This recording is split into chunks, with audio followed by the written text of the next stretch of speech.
Welcome back. Today we're going to learn about three essential Grasshopper components that feature in almost every script: the panel, the number slider, and the expression editor. Let's build a simple script to see these components in action. Let's draw three curves of different lengths in Rhino and reference them to a curve container.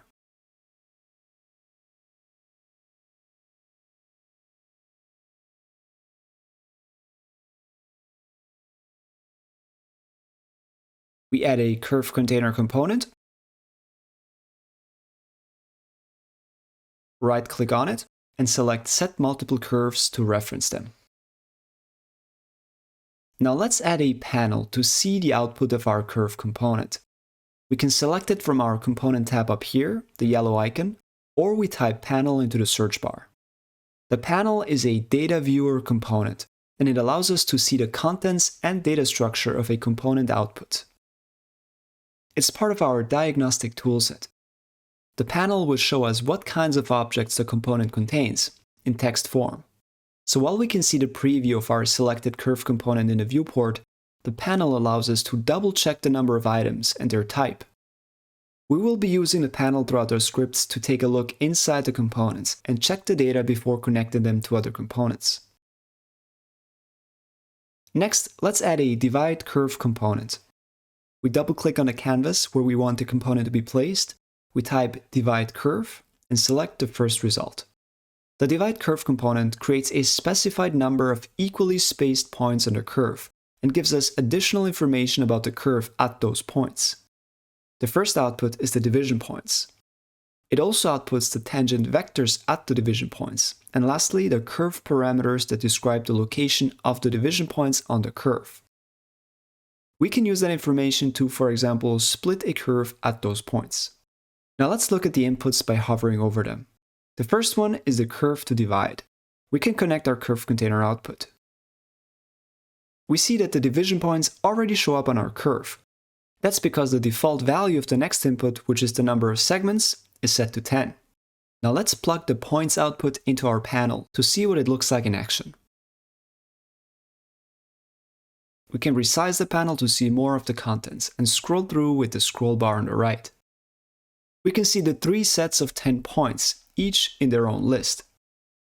Because a point is simply defined by its three x, y, and z coordinates, which are just numbers, the panel actually shows us all three coordinates of the point. For more complex geometries, for example a curve, it will just say curve. Now let's add a number slider to adjust the number of division points. Let's type number slider to add the components. When we drop the number slider onto the canvas this way, the slider will come with a preset number of 0.25 and a preset range between 0 and 1. We can change the range and precision of the numbers by double-clicking on the left dark gray part of the component. In this menu, we can define the minimum and maximum value of our slider. We can change the value by double-clicking into the field and typing a number. Let's change the minimum to 0 and the maximum to 20. Up here we can adjust the slider accuracy by specifying the number of digits after the comma. Since we need whole numbers to define the number of segments, let's set it to 0. Let's hit OK to confirm. The slider range and precision is now updated. We can manually set a specific number by double-clicking into the slider area. Let's set it to 10 and plug it into the segment input of the divide curve component. We can now slide through the numbers and check in the preview if it works as expected. As we move the slider, we can see how the panel also updates to show the resulting output. If we want to have a different number of subdivisions for each curve, we have to provide 3 different numbers to the segment input. We could add 2 more number sliders and connect them to the input. But we can also simply type the numbers out in a panel. Let me show you how. Let's drop a new panel onto the canvas. The panel component can be used in 2 ways. It can show the contents of components if we provide an input, but it can also serve as a simple text editor and a text container when no input is provided. We can write just like in a simple text editor by double-clicking on it. We can add text but also numbers. Let's type 3 numbers followed by Enter to add a new line. By default, the output is considered one single text block, meaning one text object. If we want each line to be considered as a separate piece of text, which makes sense if we want to type a set of numbers to be used as a list, we can right-click and turn off the default multi-line data. As you can see, the preview now shows the same content as a list. If we connect these three numbers to the segment input, we get a different number of division points for each curve, as you can also see in our panel component. We actually get one more point than we specified, since the division points mark the endpoints of our segments. So 2 segments result in 3 points, and so on.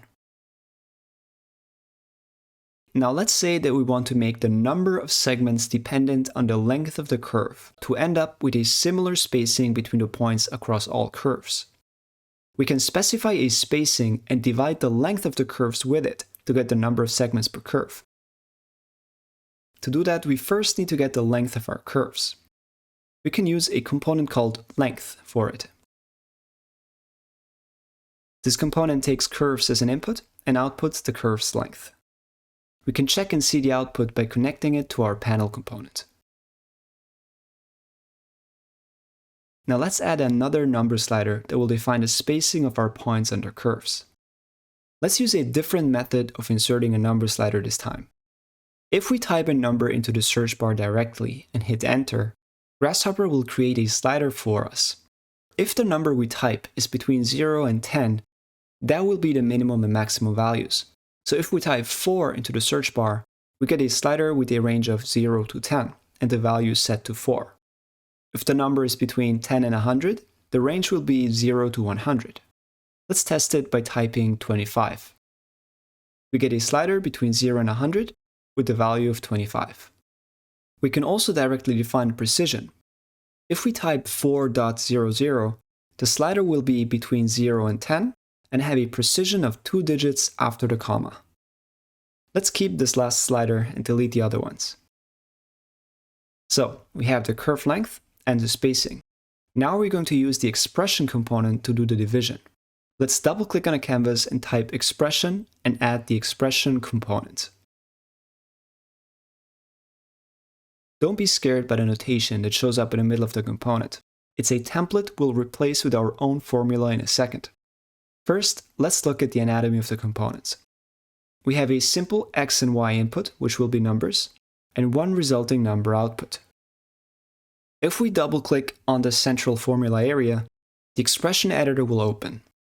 In this editor, we can define any mathematical formula we need. We can type the formula in the expression field. Let's delete the existing template and simply type x divided by y. All the buttons above can help us in typing out the formula, but for most cases, we can just type in the formula with our keyboard. Up in the top right corner, we can access a list of additional commands with a short description. You can find the notation for sine, cosine, etc. here. Once we are happy with our formula, we hit OK. When we confirm, the component turns red, because we haven't provided any inputs yet.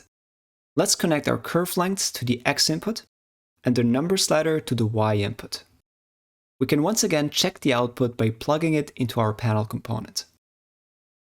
Our output is not a whole number, because our curve lengths and spacing aren't either. If we zoom into the expression component, we can see small plus and minus signs appear. We can add additional inputs if we need them for our formula. And we can give them any name we want, as long as we use the same name in our formula as well. Although there are different mathematical components, we could, for example, use the division component. I recommend to always use the expression editor to run mathematical operations. Instead of using 10 different components, we can use one that can do everything. The main advantage is that we can easily type and modify any formula in the expression editor, and we can see the formula directly. If we plug this result into the segment number input of the divide curve component, we can see by hovering over the input that Grasshopper will turn the numbers into whole numbers for us. Grasshopper will often automatically convert one data type into another one if possible, to make work easier for us. So if we now change the value in our slider, we can see that each curve has a different number of points, and that the spacing between the points is similar for all curves. We can also see the update in our panel component, showing us the different point lists.